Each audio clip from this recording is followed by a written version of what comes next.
everyone, my name is Sarah, and today I will be sharing a few events with you that happened in May of 2001.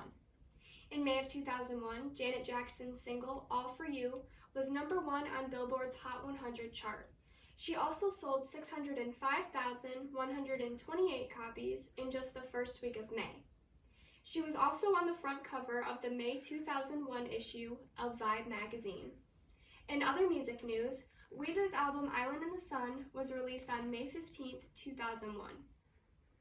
Fun fact about this group is that their band name Weezer came from a nickname given to their keyboard player as a child by other kids who were teasing him about his asthma. The famous group Destiny's Child's single Survivor hit #2 on Billboard's Hot 100 chart in May 2001. This group of 3 women eventually called it quits just 5 years later. Destiny's Child ended up selling more than 60 million records worldwide, and I'd say they're still a pretty successful group of women. I mean, who doesn't love Beyonce? Now in movie news, The Mummy Returns starring Brendan Fraser and Rachel Weisz was released on May 4th, 2001.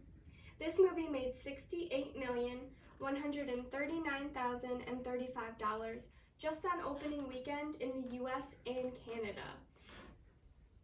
Somebody once told me that the Shrek movie made a total of $120.2 million by the end of May 31st in 2001.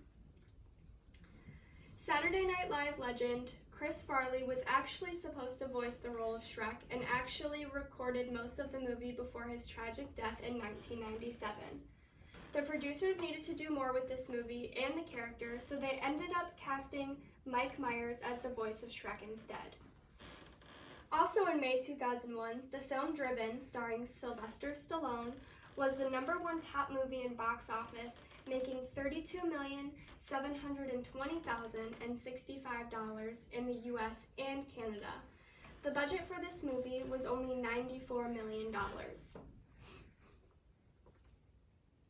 In economy, I bet you didn't know that gas was just $1.27 in May of 2001. I wish gas was that cheap today. More in economy, the tax cut bill was passed by Congress in May 2001.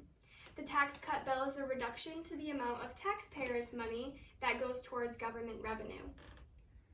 On May 11, 2001, President Bush said the nation will contribute $200 million to the Global Fund to help fight AIDS. President Bush announced an emergency plan for AIDS relief, which was a 5-year and $15 billion initiative to turn the tide in combating the global AIDS pandemic.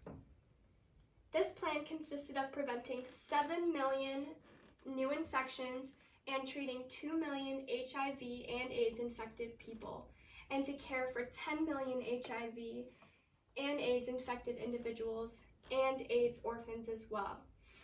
This still goes on today, and the US have saved about 20 million lives and prevented millions of HIV infections.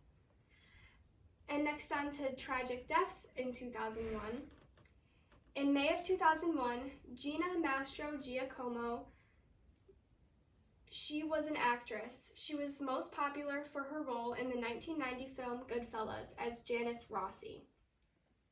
Gina died on May 2nd, 2001 at the age of 39 from myocarditis, which is inflammation of the heart muscle.